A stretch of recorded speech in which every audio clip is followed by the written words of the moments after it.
1, 2, 3, 4. I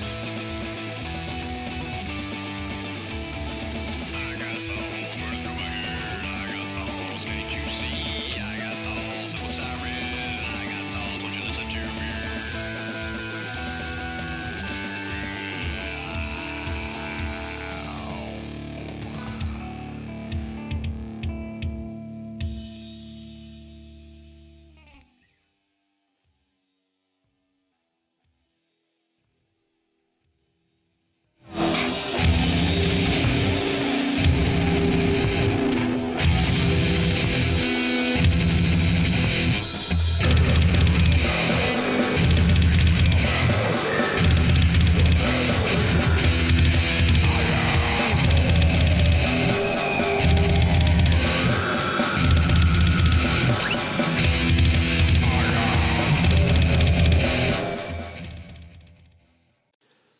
Bill had gone probably halfway across the island when the trees broke into a clearing with another set of trees off to his left. He thought he could see the empty ocean past those trees, and he stopped in the shadows, getting a good glimpse of the situation.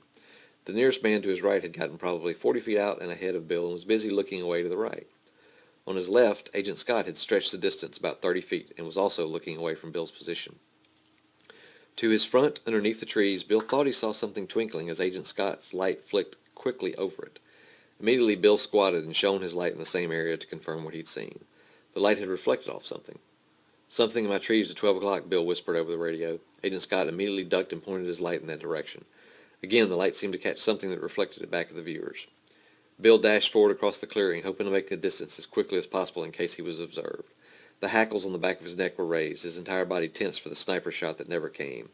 A momentary dislocation occurred in his brain, and he could feel the dust of a Middle Eastern desert town choking his throat, even though he knew the distance between he and that town were miles away and a decade behind.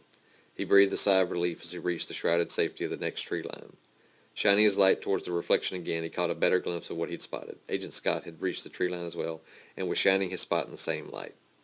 So that little passage there is Bill getting close to finding his prey.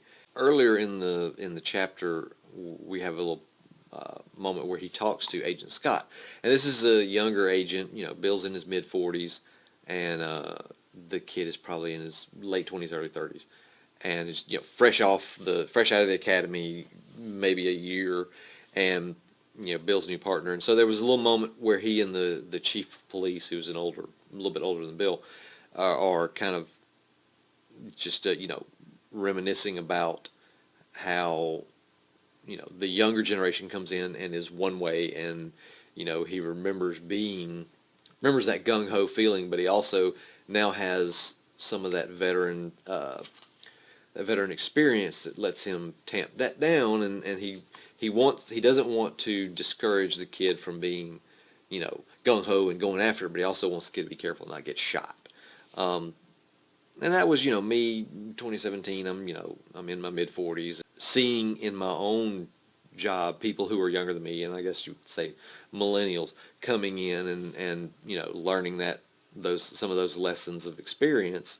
Me realizing that I'm the veteran now. I'm the experienced one, and I know what they've gone through, and I know how to deal with it better in some instances. But then also not wanting to say, hey, it's okay, these things happen, this is how the business is sometimes, but also, not trying to make their feelings any less valid. Their feelings, if they're frustrated, or if they feel someone is screwed up and, or is treating them bad, or not thinking about something right, just let them feel that, let them go through that, and not be patronizing as an experienced person.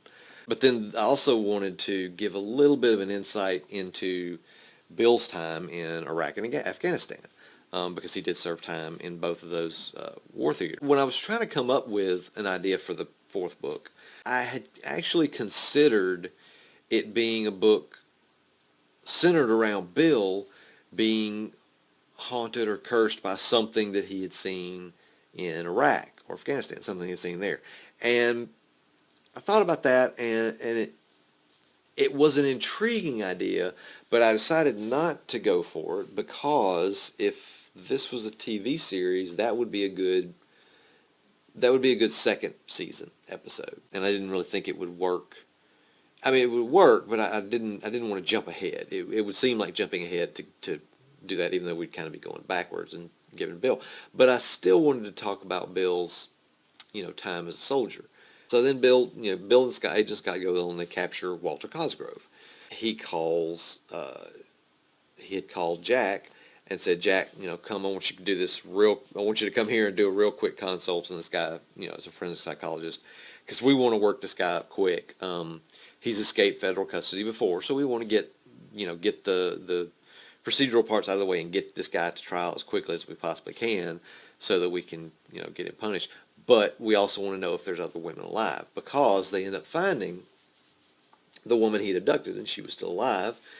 And it had been in the window that he was speaking of in that passage where the light kept reflecting off of was a ruined house, basically. A house that had been hit by hurricanes and had like 3 walls left. But underneath the house, there was a basement, and in that basement, Walter Cosgrove had abducted women and held them in, there was at least 2 cells. But there, other than the girl he'd abducted, there was no other evidence that the women were killed there. There was no bodies. There was no blood. There was no, no skeletons. No pieces of skeleton. No real evidence of any kind other than cells, abductions, and murder implements. It was clear that he had a freezer down there that he would use to store food, that he would feed women for however long he kept them alive after he'd abducted them. They really want to get this case worked because Cosgrove has escaped before, even though it was 15 years ago. The other reason the other thing that was strange is that Bill asked Jack to bring Martin with him, that they need to both come. And he doesn't tell him why, and Martin is like, sure, I'll get out in the field. It's been a long time since I've done that, but okay. And on the drive there, Jack's reading the case file to Martin, discussing it, and all of a sudden he sees why Bill wanted Martin to come. Because when Cosgrove was captured 15 years ago, the attending forensic psychologist was Martin Dyer.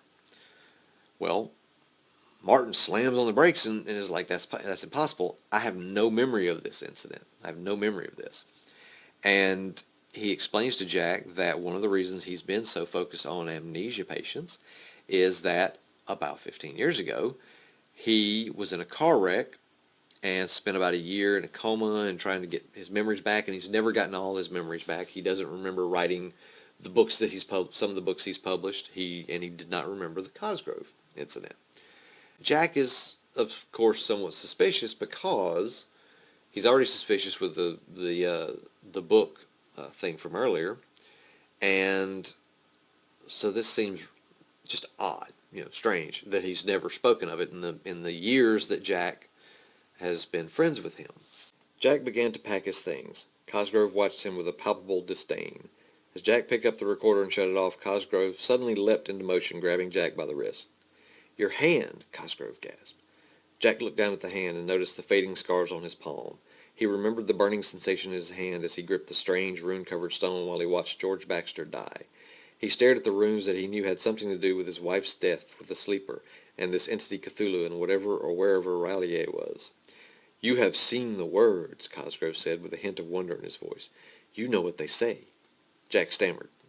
"No, I don't." His eyes went from the grip on his wrist to Cosgrove's eyes.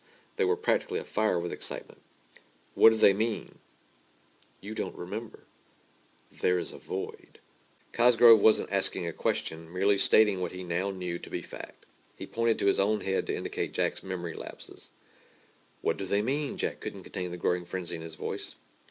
Cosgrove let go of Jack's wrist and sat back. "You will. Go on, Dr. Carter.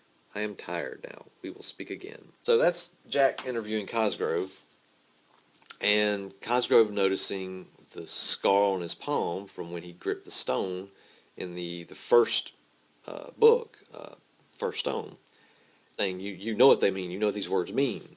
And Jack's like, no, I really don't. What do they mean? How do you know? So Cosgrove's being real mysterious about the whole thing. Kind of unnerves Jack a little bit. Other than that, Cosgrove seemed a somewhat typical serial killer. obsessed with some sort of transcendence ritual, some sort of traversal of time and space with the spirit, based on killing people. And Jack doesn't necessarily see anything remarkable in that. He's dealt with many other killers who have been ritualistic in their killings. And incidentally, the title of this novel came from me wanting to kind of highlight Jack's the void in Jack's memory, the fact that Jack can't remember what happened to Sarah. And it kind of came from a Babylon 5 episode, or episodes, in the first and second season, when Captain Sinclair on Babylon 5 had been captured by the Minbari and didn't exactly remember what went on. In one of the early episodes, he's fighting a Minbari, and the Minbari says, "You have a hole in your mind." There's a hole in your mind. And I always loved that phrase. I thought it was a pretty cool phrase, and I wanted to get something like that, or so use that without using the actual phrase. There's a hole in your mind, and so let me go with a void, and amnesia and all that kind of stuff. So I think I was doing some Google searches, and I came across a video about an installation in, I believe, Berlin or somewhere in Germany, at a Holocaust museum called Memory Void.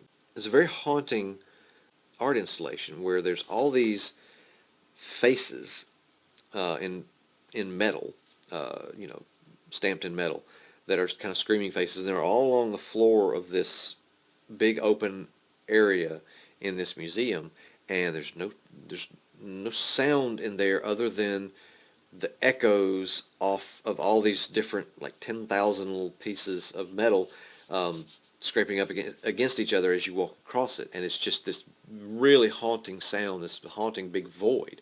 It's called Memory Void. And I thought, well, I know this doesn't have anything to do with Holocaust or that, but it's a good phrase. And so it would make a good title.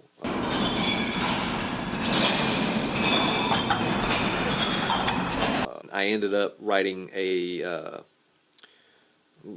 piece of a song, really, that became the song on the trailer, which you've probably heard earlier in the video. And the song's called "I Am Void." So that's where that song came from. It's the theme song for the novella and the trailer.